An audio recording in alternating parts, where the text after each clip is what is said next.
আসসালামু আলাইকুম সুপ্রিয় শিক্ষার্থীবৃন্দ, আশা করছি তোমরা সবাই ভালো আছো। তো শিক্ষার্থী বন্ধুরা, আজকের অনলাইন ক্লাসে তোমাদের স্বাগত জানাচ্ছি। তো আজকে আমরা নবম দশম শ্রেণীর বাংলা প্রথম পত্র থেকে আমাটির ভেপু গল্পটি পড়ব, যেটির রচয়িতা বিভূতিভূষণ বন্দ্যোপাধ্যায়। তো তোমরা নিশ্চয়ই জানো, আটির ভেপু গল্পটির উপরে আমি গত একটি ক্লাস নিয়েছিলাম। নিশ্চয়ই তোমরা ক্লাসটি দেখেছো, আর যদি কোনো কারণে না দেখে থাকো অবশ্যই ক্লাসটি দেখে নেবে। তো আজকে আমরা অপু আসিয়া বলিল মা খিদে পেয়েছে, এখান থেকে শেষ পর্যন্ত আলোচনা করব। তোমরা অবশ্যই বই খাতা কলম সহ স্ক্রিনের সামনে বসে ক্লাসে মনোযোগী হবে। তো এরপরে আমরা শিখন ফল জেনে নেব। এই পাঠ শেষে তোমরা গল্পের চরিত্রগুলোর স্বরূপ লিখতে পারবে। গ্রামীণ নিম্ন মধ্যবিত্ত পরিবারে জীবনযাপন সম্পর্কে তোমরা লিখতে পারবে। এরপরে আমরা আদর্শ পাঠে চলে যাব। তো তোমরা অবশ্যই বইয়ের সাহায্যে আমার সাথে মিলিয়ে পড়বে। তো দেখো, প্রথমে রয়েছে অপু আসিয়া বলিল মা খিদে পেয়েছে। তারপরে তার মা বলছে, রসো রসো, একটুখানি দাঁড়াও বাপু, একটুখানি হাঁপ জিরোতে দাও, তোমাদের রাত দিন খিদে আর রাত দিন ফাই ফরমাজ। ও দুর্গা, দেখ তো বাছুরটা হাঁক পারছে কেন। তো খাবার চাওয়ার কারণে তাদেরকে থামতে বলল। এরপরে খানিকটা পরে সর্বজয়া রান্নাঘরের দাওয়ায় বটি পাতিয়া শশা কাটিতে বসিল। অপু কাছে বসিয়া পড়িয়া বলিল, আর একটু আটা বের করো না মা, মুখে বড্ড লাগে। তো এখানে শশা থেকে এক ধরনের আঠা বের হয়, তোমরা নিশ্চয়ই জানো। সেই আঠা আর একটু বেশি করে বের করতে বলল, যেটি তার মুখে লাগছে। তো এরপরে দেখো, দুর্গা নিজের ভাগ হাত পাতিয়া লইয়া সংকুচিত সুরে বলিল, চাল ভাজা আর নেই মা। অপু খাইতে খাইতে বলিল, জীবনও যায় না, আম খেয়ে দাঁত টোকে। এটি শোনার পরে দুর্গার ভ্রুকুটি মুচরিত চোখ টেপায় বাধা পাইয়া তাহার কথা অর্ধপথেই বন্ধ হইয়া গেল। তাহার মা জিজ্ঞাসা করিল, আম কোথায় পেলি? সত্য কথা প্রকাশ করিতে সাহসী না হওয়া অপু দিদির দিকে জিজ্ঞাসাসূচক দৃষ্টিতে চাহিল। সর্বজয়া মেয়ের দিকে চাহিয়া বলিল, তুই ফের এখন বেরিয়েছিলি বুঝি? তো এখানে অপু কিন্তু ধরা পড়ে গেল। সে চাল চিবোতে গিয়ে যে তার দাঁত টক হয়ে গিয়েছে আম খেয়ে, সেটি সে বলে ফেলল এবং সে সত্য প্রকাশ করার সাহস পেল না। তার দিদির দিকে সে চেয়ে থাকলো। এরপরে দেখো, দুর্গা বিপন্ন মুখে বলিল, ওকে জিজ্ঞেস করো না, আমি এই তো এখন কাঁঠাল তলায় দাঁড়িয়ে, তুমি যখন ডাকলে তখন তো।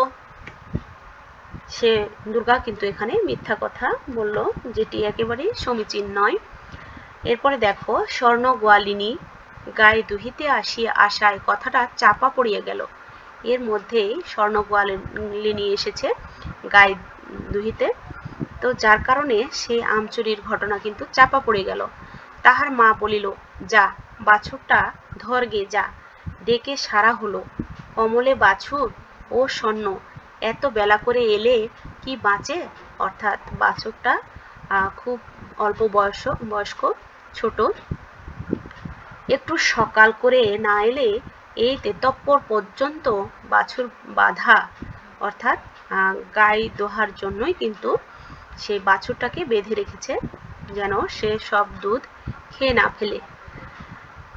দিদির পিছনে পিছনে অপুও দুধ দোয়া দেখিতে গেল। সে বাহির উঠানে পা দিতেই দুর্গা হাতার পিঠে দুম করিয়া নির্ঘাত এক কিল বসাইয়া দিয়া কহিল, লক্ষ্মী ছাড়া বাঁদর। পরে মুখ ভেঙ্গাইয়া কহিল, আম খেয়ে দাঁত টকে গিয়েছে, আবার কোনোদিন আম দেব, খেয়েও ছাই দেব।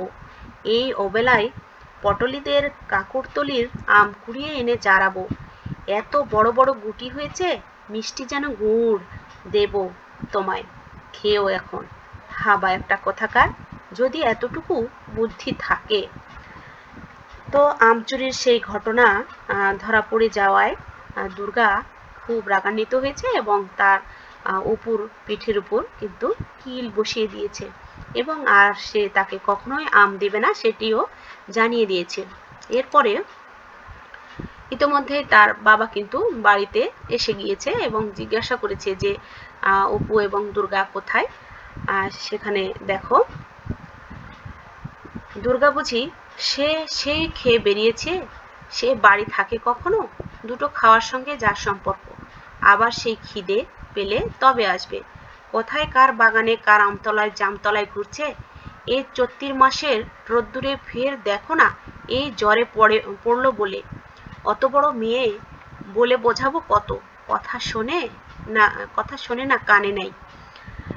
তো এখানে আমরা দেখলাম যে আসলে দুর্গা তার মায়ের কথা একেবারেই শোনে না। হ্যাঁ, তো সে গ্রামীণ কৈশোর জীবন যেমন হয় যে এর আমতলায় জামতলায় ঘুরে বেড়ানোই এই সময়টার আসলে সবচেয়ে বড় মজার বিষয়। তো এরপরে দেখো আমি গুরুত্বপূর্ণ অংশগুলো শুধুমাত্র পড়ছি। এরপরে দেখো একটু পরে হরিহর খাইতে বসিয়া বলিল, আজ 10 ঘরায় তাগাদার জন্যে গেছিলাম বুঝলে। একজন লোক খুব মাতবর, 5টা-6টা গোলা বাড়িতে, বেশ পয়সাওয়ালা লোক। আমায় দেখে দণ্ডবত করে বললে, দাদা ঠাকুর আমায় চিনতে পাচ্ছেন? আমি বললাম, না বাপু, আমি তো কই।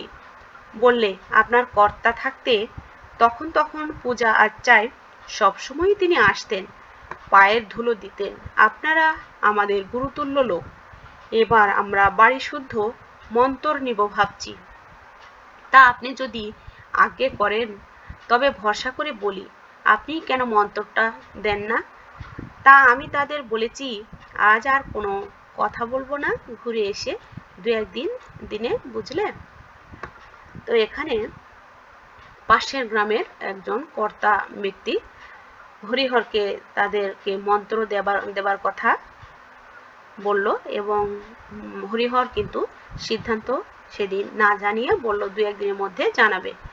এরপরে দেখো সর্বজয়া ডালের বাটি হাতে দাঁড়াইয়া ছিল, বাটি মেজেতে নামাইয়া সামনে বসিয়া পড়িল। বলিল, হ্যাঁ গো, তা মন্দ কি, দাও না ওদের মন্তর। কি জাত? হরিহর সুর নামাইয়া বলিল, বলো না কাউকে, সদ্গোপ। তোমার তো আবার গল্প করে বেড়ানোর স্বভাব। তো হরিহর জানালো যে তারা সদ্গোপ এবং এটি কাউকে না বলার জন্য সর্বজয়াকে বলল এবং সেই সাথে তাকে বলল যে তোমার তো আবার গল্প করে বেড়ানোর স্বভাব। তারপর দেখো আমি আবার কাকে বলতে যাব, তা হোক গে সদ্গোপ, দাও গিয়ে দিয়ে। এই কষ্ট যাচ্ছে, ওই রায়বাড়ির 8টা টাকা ভরসা, তাও 2-3 মাস অন্তর তবে দেয়। আর একদিকে রাজ্যের দেনা। কাল ঘাটের পথে সেজ ঠাকরুন বললে, বৌমা আমি বন্ধক ছাড়া টাকা ধার দিইনে, তবে তুমি অনেক করে বললে বলে দিলাম। আজ 5 মাস হয়ে গেল, অর্থাৎ আজ 5 মাস হয়ে গেল, টাকা আর রাখতে পারবো না। এদিকে রাধাবৈষ্ণবের বউ তো ছিঁড়ে খাচ্ছে, দুবেলা তাগাদা আরম্ভ করেছে। ছেলেটার কাপড় নেই, 2-3 জায়গায় সেলাই, বাছা আমার তাই পরে হাসি মুখে নেচে নেচে বেড়ায়। আমার এমন হয়েছে যে ইচ্ছে করে একদিকে বেরিয়ে যাই। তো এখানে তাদের কিন্তু অনেক ধার দেনা হয়েছে অন্যের কাছে এবং সেই টাকার জন্য কিন্তু সবাই তাদেরকে তাগাদা দিচ্ছে। এজন্য সর্বজয়া তাকে কাজটি করার জন্যই বলছে হরিহরকে। আর তার ছেলে মেয়েদের কাপড় চোপড়, খাবার দাবার সবকিছু নিয়ে আসলে মোটামুটি সমস্যায় তারা আছে। তো দারিদ্র্যের কিন্তু এখানে লক্ষণ আমরা দেখতে পেলাম। এরপরে দেখো আর একটা কথা ওরা বলছিল বুঝলে, বলছিল গায়ে তো বামুন নেই, আপনি যদি এই গায়ে উঠে আসেন তবে জায়গা জমি দিয়ে বাস করাই। গায়ে এক ঘর বামুন বাস করানো আমাদের বড্ড ইচ্ছে, তা কিছু ধানের জমি টমি দিতেও রাজি। পয়সার তো অভাব নেই, আজকাল চাষাদের ঘরে লক্ষ্মী বাঁধা, ভদ্র লোকেরই হয়ে পড়েছে হা ভাত জো ভাত। অর্থাৎ হরিহরকে তারা জমি জায়গা দিবে এবং ঘর করে থাকার জায়গাও তাকে দেওয়ার কথা বলেছে। তো এরপরে আমরা দেখব যে সে কি করে।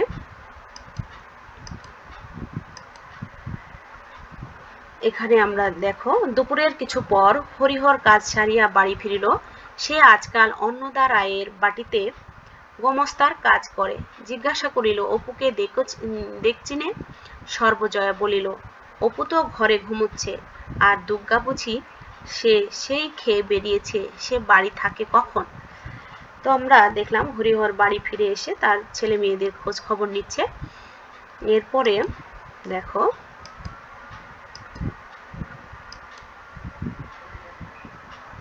সর্বজয়ার ডালের বাটি হাতে দাঁড়াইয়া ছিল, বাটি মেজেতে নামাইয়া সামনে বসিয়া বলিল, হ্যাঁ গো, তা মন্দ কি?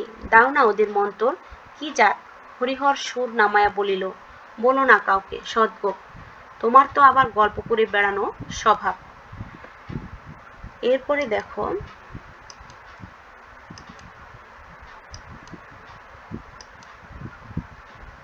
আর একটা কথা ওরা বলেছিল, বুঝলে?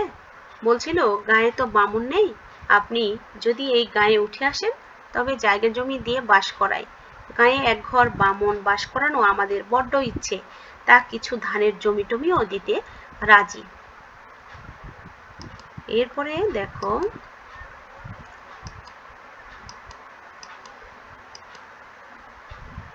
আগ্রহে সর্বজয়ার কথা বন্ধ হইবার উপক্রম হয় এক্ষুনি। তা তুমি রাজি হলে না কেন? বললেই হতো যে আচ্ছা, আমরা আসব। ওরকম একটা বড় মানুষের আশ্রয় এ গায়ে তোমার আছে কি? শুধু ভিটে কামড়ে পড়ে থাকা হরিহর হাসিয়া বলিল, পাগল, তখনই কি রাজি হতে আছে? তো সে যে প্রস্তাব শুনে সর্বজয়া খুব খুশি হলো এবং হরিহরকে বলল যে তুমি কেন রাজি হয়ে গেলে না? তো এরকম সুযোগ কিন্তু সবসময় আসে না, এবং সর্বজয়ার যে কথা সেটি শুনে হরিহর বলল, তখনই কি রাজি হতে আছে? অর্থাৎ এক কথায় রাজি হলে যেন তার মান থাকে না, সেরকমই হরিহরের মনের ইচ্ছা। এরপর দেখো, এই সময়ে মেয়ে দুর্গা কোথা হইতে পা টিপিয়া টিপিয়া আসিয়া বাহিরের দুয়ারের আড়াল হইতে সতর্কতার সহিত একবার উঁকি মারিল এবং অপর পক্ষ সম্পূর্ণ সজাগ দেখিয়া ওধারে পাঁচিলের পাশ বাহিয়া বাহির বাটির রোয়াকে উঠিল। তো ঠিক সেই সময় কিন্তু দুর্গা ফিরে আসলো এবং খুব সতর্কতার সহিত উঁকি মেরে দেখছে বাড়ির কি অবস্থা, সবাই কি করছে। এটি দেখে সে রোয়াকে উঠিল, অর্থাৎ বারান্দায় সে উঠল। এরপরে দেখো, উঠানে নামিয়া সে কাঁঠাল তলায় দাঁড়াইয়া কি করিবে ঠিক করিতে না পারিয়া নিরুৎসাহ ভাবে এদিক ওদিক চাহিতে লাগিল।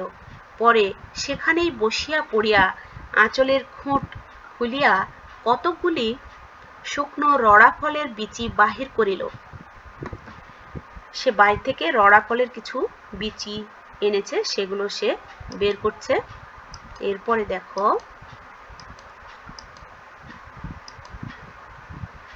পরে সে দুই তিনটা করিয়া বিচি হাতের উল্টা পিঠে বসাইয়া উঁচু করিয়া ছুড়িয়া দিয়া পরে হাতের সোজা পিঠ পাতিয়া ধরিতে লাগিল। মনে মনে বলিতে লাগিল, অপুকে এইগুলো দেব, আর এইগুলো পুতুলের বাক্সে রেখে দেব। সে কিন্তু অপুর জন্যে তার খুব মায়া। এরপরও সে অপুকে এই বিচিগুলোর কিছু অংশ দিবে এবং কিছু অংশ সে পুতুলের বাক্সে রেখে দিবে। এরপরে দেখো, কেমন বিচিগুলি তেল চুকচুক করছে, আজই গাছ থেকে পড়েছে। ভাগ্যিস আগে গেলাম, নইলে সব গরুতে খেয়ে ফেলে দিত। ওদের রাঙি গাইটা একেবারে রাক্ষস, সব জায়গায় যাবে। সেবার কতকগুলো এনেছিলাম, আর এইগুলো নিয়ে অনেকগুলো হলো। তো সেখানে এখানে একটি গায়ের কথা বলা হয়েছে, যেটির নাম হচ্ছে রাঙি। সে আবার সবকিছুই খেয়ে ফেলে। দুর্গা বলছে যে বিচিগুলো দেখলেও সেই গাইটি কিন্তু খেয়ে ফেলতো।